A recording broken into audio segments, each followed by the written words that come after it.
Hello, everyone, and welcome to the Insight Exchange Show. This is a project born out of the incredible folks in the Inside Quest Exchange community on Facebook, a group created by fans of the formerly Inside Quest show hosted by Tom Bilyeu, which has now turned into an amazing company called Impact Theory. Check them out on the interwebs. Since the creation of the group, it has become an astonishing place for open-minded learners from all over the world to congregate and exchange their ideas, insights, and amazing experiences with each other and to help each other become the best version of themselves. Today's guest embodies the definition of transformation. She's the type of person who really understands what it means to start from the bottom and work your way up to the top of the mountain that you want to climb. Anyone who knows anything about the health and fitness industry knows that it is full of dogma. Whether it's the one simple trick to abs or eat this one food that will make you lose weight while you can still eat ice cream. It's hard to navigate through what makes sense for each one of us. But this hard-hitting Canadian has cut right through the rhetoric and figured out what really matters, not only for her, but for her clients as well. Here's a person who, like many of us, believed everything she was spoon-fed only to awaken herself with a new mentality and outlook on what it means to be healthy. With that in mind, she took direct action, and not only did she lose all those misconceptions and unhealthy habits, but she became a personal trainer to help teach others what she had learned. Indeed, she truly knows how those folks feel. And having somebody that's experienced that state firsthand is absolutely incredible. And you can ask for no better person to help you start from the very beginnings of good health than somebody who's taken the same journey you have, struggling with type 2 diabetes and obesity and coming out on top. Okay, let's do this. Let's exchange some insight with one of IQX's OGs and badass personal trainer, Tracy Scott. Awesome, Travis, love it. Good evening. Good evening. I trust you're doing well. I'm hoping you're staying warm in the Canada, as they call it. Yes, it's a little bit chilly and a little snowy up here today. Yes, it's not Canada. It's Canada. That's right. Thank you. No, it's my dad used to say that all the time. Yeah. Anyway, so I want to dive right into something that's very powerful and very important to a lot of us. And both you and I have been here, and we both had of our various weight loss journeys, and weight loss may be the wrong term. I want to say maybe get in really understanding health and fitness and what it really means to be healthy, and having to basically shovel through the bullshit that gets that is out there that is just weighing so many people down. And ultimately, like, really preventing a lot of really good folks who might otherwise have a good opportunity to join in from joining into that. So let's dig in with this. Why do you think people have such a stigma to being healthy in the first place, and what can we start doing every day to help others to start down the path?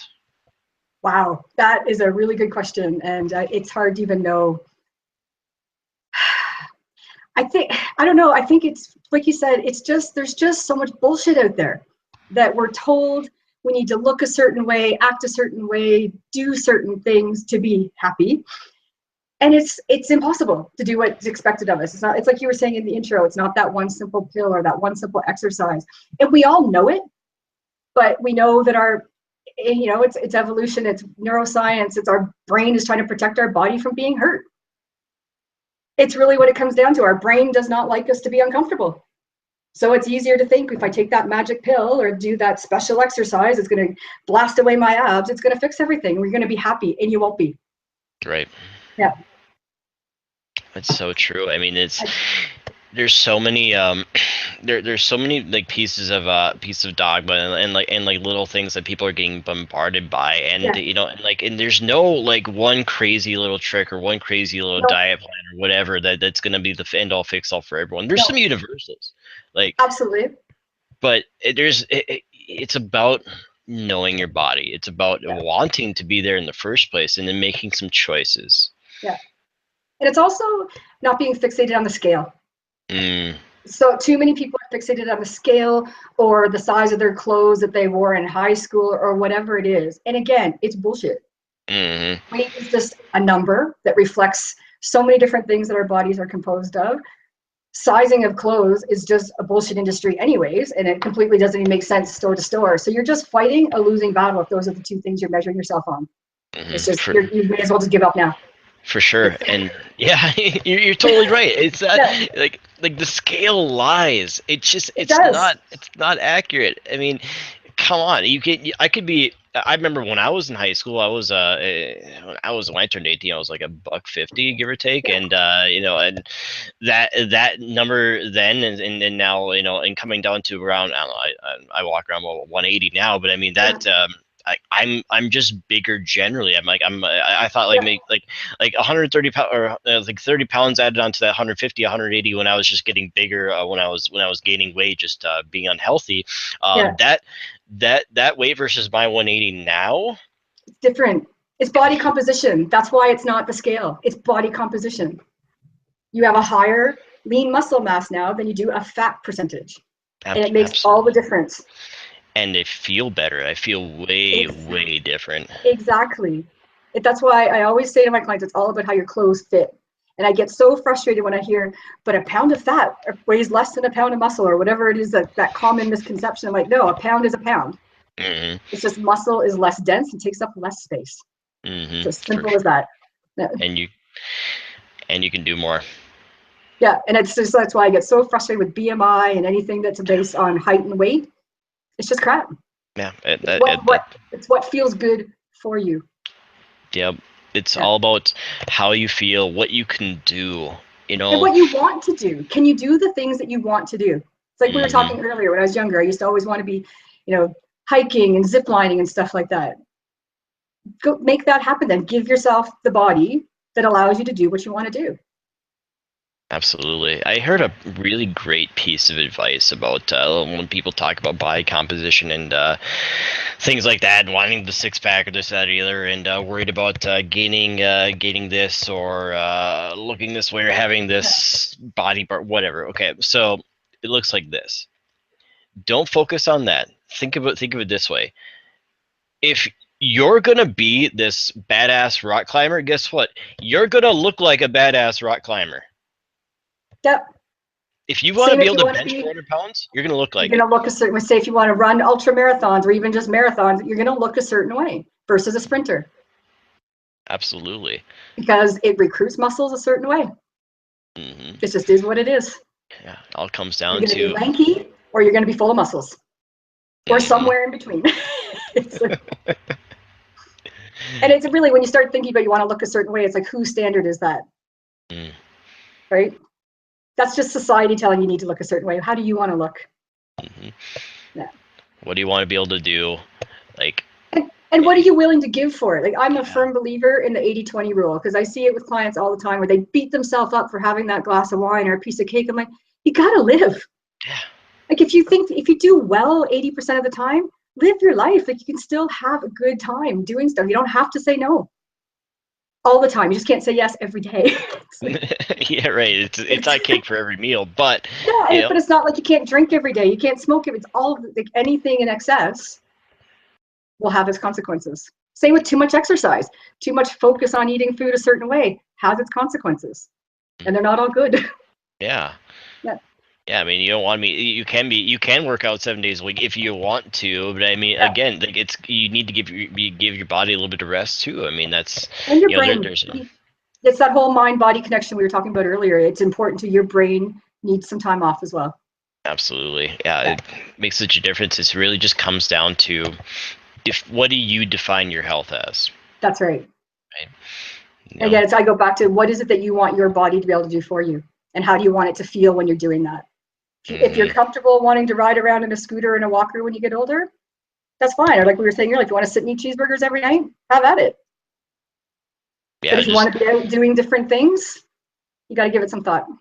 Absolutely. I mean, yeah, if you want to be able to do that stuff and you're okay with it, rock and roll. But you just understand that that's what comes. This is what comes with it. But if you want to do this other stuff, if you want to, you want to. It's like Mel Robbins said in the interview we were talking about earlier. It's all about those decisions you make every single day along the way. That's all it is. It's all a choice. It's a choice to define what you want your health to be. Yeah, you can have every excuse in the book. That's still a decision. Mm-hmm. It's a decision not to do what you know you should be doing, or what you think you want to do, or what you say you want to do. So, Right. so And it call you does. on your own bullshit. So it's like, yeah, It's totally right, and it really comes down to making the decision that you even want to be healthy in the first place, and then the next that's right. decision is deciding what that means for you. That's right. I don't want to work out every day, and I don't Mhm. work out every day, but there's some days I really don't want to. And I've come to a point, I trust my body. Some days I do give myself a day off. Sometimes I'm fine. Once I get there, get to the gym or wherever it is I'm going, I'm fine. You can, knock out whatever workout I have to do. It's an hour. It's what, 4% of your day? Not a big Mhm. deal. Not a big It's deal. an Finding hour that I could have less spent watching TV or hanging out on Facebook or whatever. Mhm. It's just an hour. It's an hour for me. Make the choice, Yeah, find the time. It that's makes right. a difference. That's Yeah, awesome. Well, all right, wow, that is a great answer, and that is a awesome. lot of really great Good thoughts. question. Good Thank you very question. much. I think that's Especially gonna when you help a don't lot of give us people. to do it beforehand too. So. It makes a difference. That's awesome. It's that was great. Thank you so much, Tracy. Thank you. I think that's gonna make a difference for a lot of people. At least Perfect. get people started down the path. That's great. Is there any other insight that you want to leave us before we take off for the evening? The only thing I think I ever say, people always just say to me, what could I start doing today? And to me, it's just get outside, go for a walk. It's as simple as that. For me, I think, and for most people, I think just being outside, getting some vitamin D, getting some fresh air, it starts to help change your mindset. It's as simple as that. Just push yourself to get off the couch and get outside for half an hour. Just It'll work. move. It's as simple as that. Start doing that more often, the rest will come. Love it. And that's All not right. asking a lot. That's not asking a lot of people. No, get a dog and walk it. Like That's that's fine. exactly it. Exactly. Then you have to, at least once a day, take your dog for a walk. It's as simple as that. There you go. Yeah. I love it. Awesome. Yeah. All right, Tracy, thank you Perfect. so much. Thank you. And thank you, all you awesome folks out there. It all really comes down to this: make a choice and then choose to figure out what all that means for you. Again, like we've been talking about, health is a definition that everybody has to kind of figure out for themselves and accept for themselves. And all our bodies are different. Everything's all different. We just have to figure out what works. And be So, open to taking a different path, because it will mm, change. As you start going down your path, you're going to find new things you love, things you hate, things you're willing to try, things you're not. Be open. Give everything a absolutely, go. Try something absolutely. new. Oh yes, Yeah. I love it. Yeah. Absolutely. Keep an open mind. That is Yeah. definitely the best Don't thought. think you can't do it until you try it. And there's always a different way to do it. There's always a more Always. interesting way. Then there's a way that will Yeah. work better for your body, and Yep. give it a go. Love Yeah. it. It never has to be boring. Never does. Yeah. All right. This is the Inside Exchange Show, everybody. Please check us out on Facebook, and please check out Inside Quest Exchange on the Facebook. A wonderful, absolutely incredible community of people that are helping each other and slowly changing the world, one crazy, amazing opportunity, conversation, and just idea at a time, and has helped us precipitate this show and this conversation, and the things that we talked about today would not have been possible without that group. So please check it out. Yeah. Facebook.com and SideQuest Exchange. And until next time, enjoy your evening. Good night. That's all I have. Goodbye.